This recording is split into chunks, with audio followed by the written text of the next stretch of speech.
Bienvenue les amis dans cette Minute Utile du musicien. Aujourd'hui, on va bosser sur Mark Knopfler. Je sais que vous aimez beaucoup Mark Knopfler et vous avez bien raison. Moi, quand j'étais petit, c'était mon héros, avec 2-3 autres quand même. John Coltrane, Miles Davis aussi, mais aucun rapport de style. Mark Knopfler, c'est un orfèvre, c'est-à-dire c'est un souci du détail. Ce qu'on pourrait faire, c'est se prendre une des rythmiques d'un des morceaux du premier album, qui est mon préféré, peut-être, qui s'appelle Dire Straits, juste Dire Straits, et le morceau s'appelle Six Blade Knife. Your six blade knife, do you anything for you? Magnifique. La rythmique, c'est La mineur, Do, Ré, ok. Si on se la... Alors, déjà, on peut regarder. Tu vas pouvoir faire ton Do et ton Ré comme ça, mais moi, je trouve qu'il y a mieux à faire.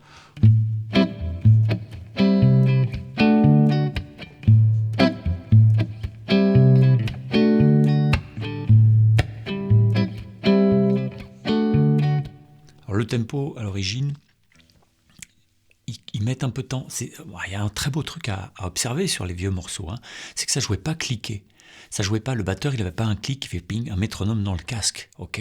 Donc ça joue, ils se mettent d'accord sur le tempo, puis après ils jouent. Et ça commence à 114, un truc dans le genre, 114, 115. Mais juste avant, tu as quelques mesures où ça met de temps, ça fait 112, 113, ça met un peu de temps à se trouver.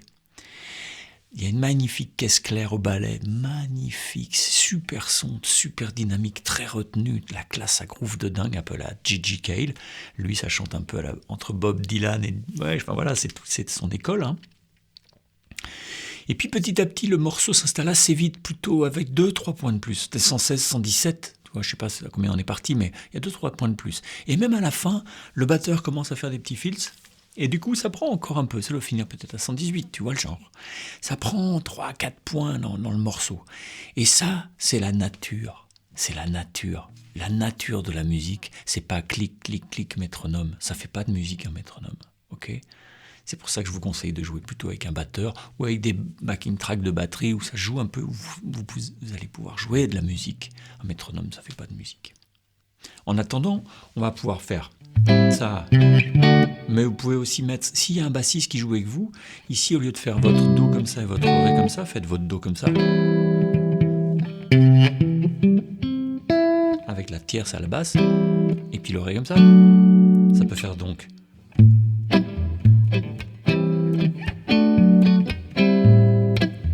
Au lieu de... un peu moins bas du front, puis surtout s'il y a un bassiste, ok ? Autre truc, c'est que le premier, au lieu de le faire comme ça, tu peux le faire mineur, au lieu de le faire mineur 7. Ok, puis après, t'as plus qu'à faire ça.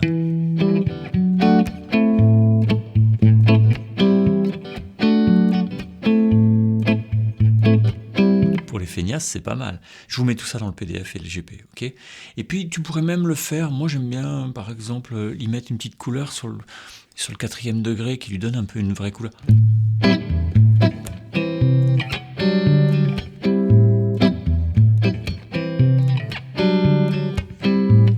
Enregistrer ça, d'accord ? On prend un Do, puis après tu déplaces ton Do, ça te fait un Ré avec une carte. Ok ? Donc Ré, Add 11. Allez, on l'enregistre vite fait.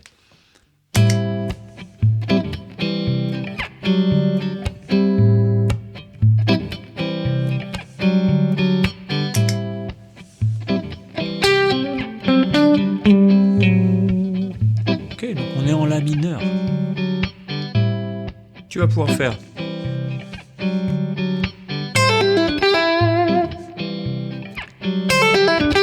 Tu peux le placer à plusieurs endroits dans la mesure.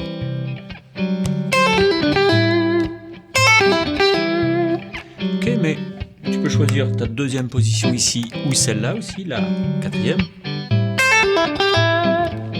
Mais moi je préfère quand même celle-là. Alors, pourquoi lui il choisit... Je le mets moins fort, ça va nous faire chier, d'accord.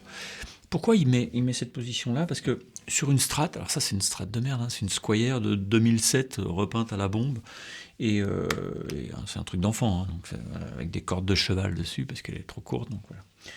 Je peux pas avoir un super son avec.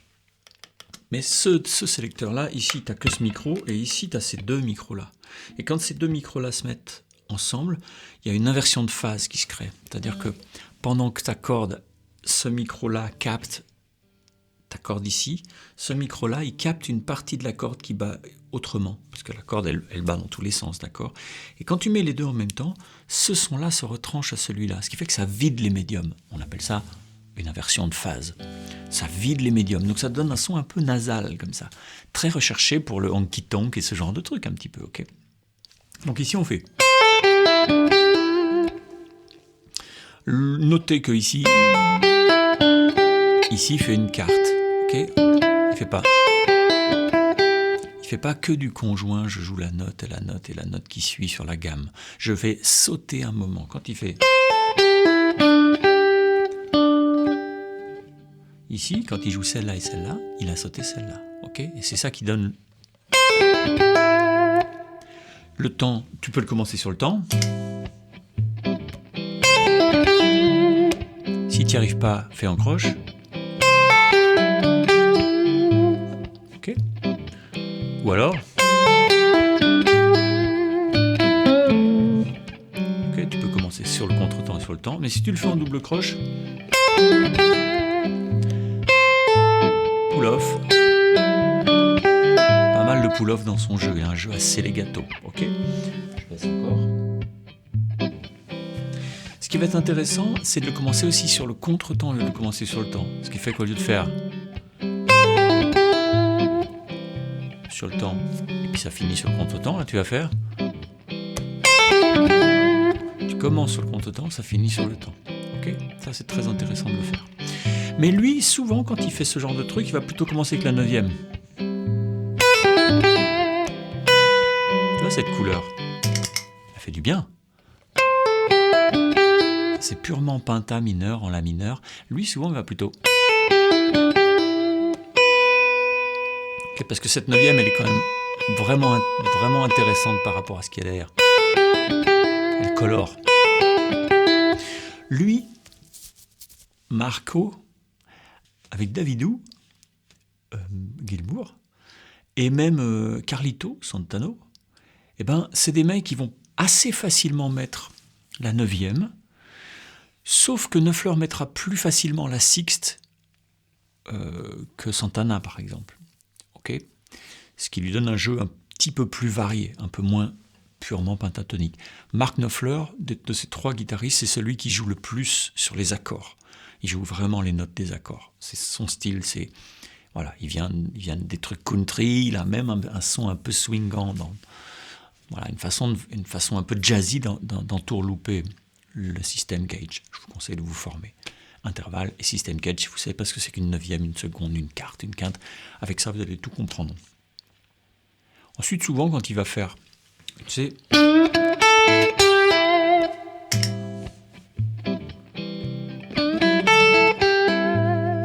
pas parce que vous jouez du Mark Neufleur, vous devez jouer au doigt. Hein.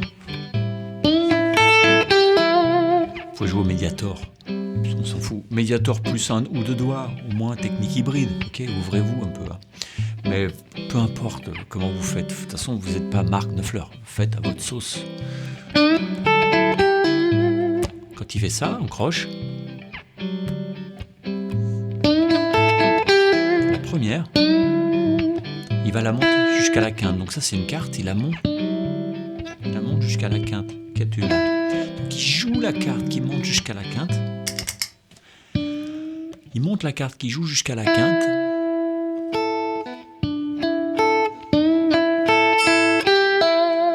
Ok, mais parfois il va pas monter jusqu'à la quinte. Il va monter jusqu'à la quinte diminuée. Alors comme ça, tu dis, c'est bizarre, mais en fait non, c'est une note blues.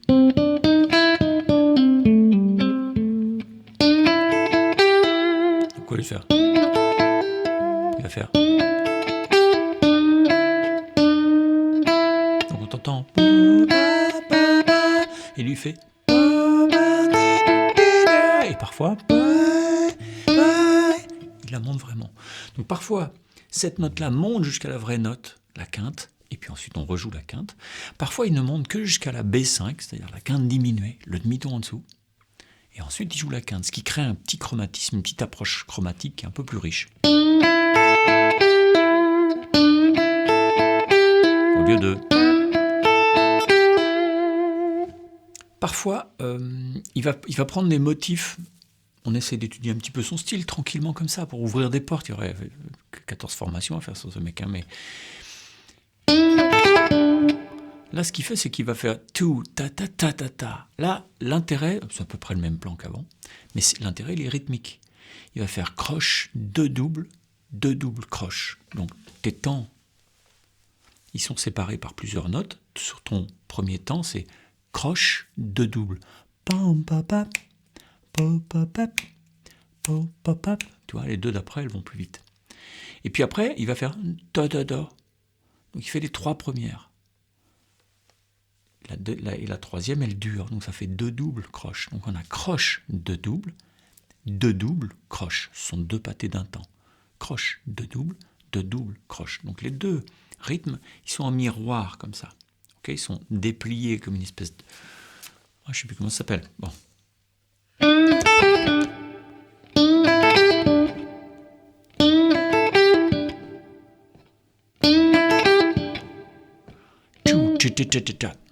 Ok, tout ta ta ta ta ta. Parfois, il va mettre un petit silence. Ok.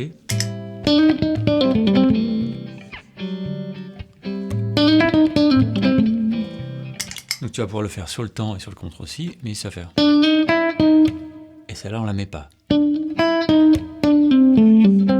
Donc à la place de mettre une note, tu poses ta main. Comme ça, tu es sûr de vraiment faire un silence qui fasse aspirer le son.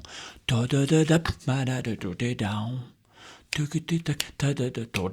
il finit bizarre, un peu placé. Moi, j'adore, hein, mais ça finit un peu placé comme ça. Et sinon, tu peux faire...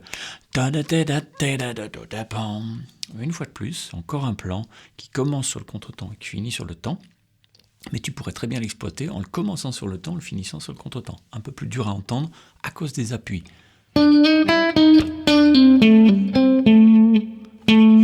Là, ici, c'est la septième mineure qui tombe sur le temps. Et donc, c'est moins facile à entendre que la tonique. Ok ?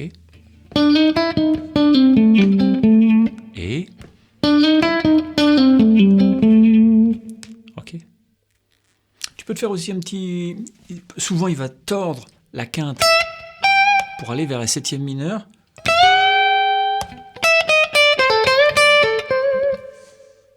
Moi, je peux pas trop tordre. Les cordes sont tellement grosses que je me nique les doigts.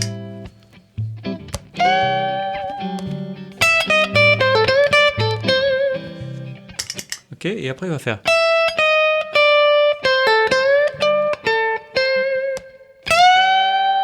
Et après, il va faire... C'est de la pinta, tout ça. C'est de la pinta. Mais ici... Encore notre... quinte diminuée. Ok. Quinte diminuée, quarte. Et après.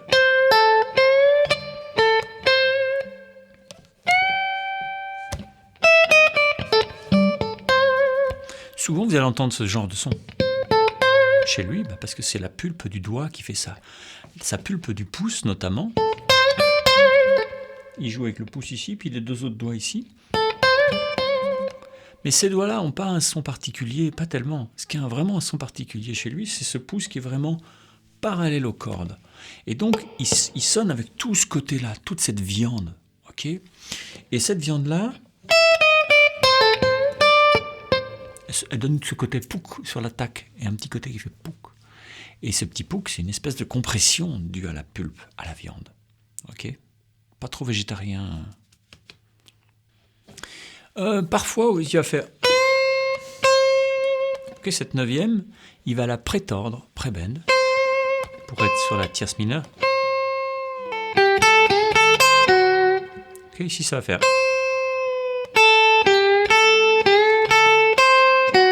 Là, il va chercher la six majeure. Ok ?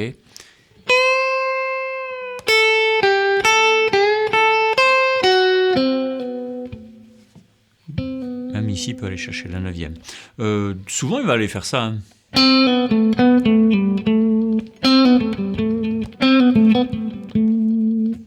ok.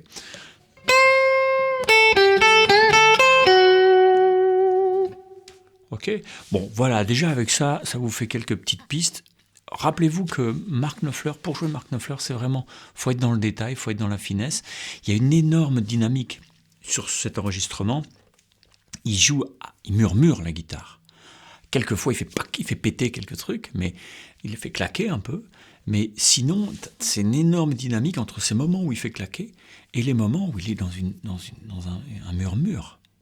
Okay, vraiment, il y a des notes qu'il joue et qu'on n'entend pas dans l'enregistrement tellement elles sont enfouies dans le truc. Okay, tellement petites. Et avec sa façon d'articuler des petites phrases entre ces phrases de chant, un magnifique son, magnifique façon de chanter aussi, c'est un grand interprète. C'est aussi un mec qui écrit des très chouettes paroles. Moi, je suis toujours fan, hein, j'adore. Hein. C'est vraiment la classe. Hein.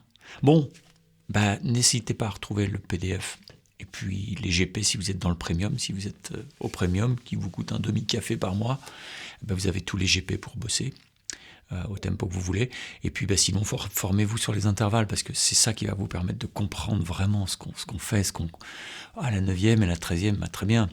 Mais si tu ne sais pas ce que c'est, tu te dis, c'est magique, c'est pas magique du tout. C'est juste, on appelle un arbre, au lieu de dire, c'est un arbre, c'est une note, on l'appelle ça, c'est un boulot. On sait que c'est celle-là, c'est celui-là. Un chêne, c'est pas un châtaignier, c'est pas un bouleau, c'est pas un prunus. Je m'y connais à fond en arbre. Bisous, bye, ciao.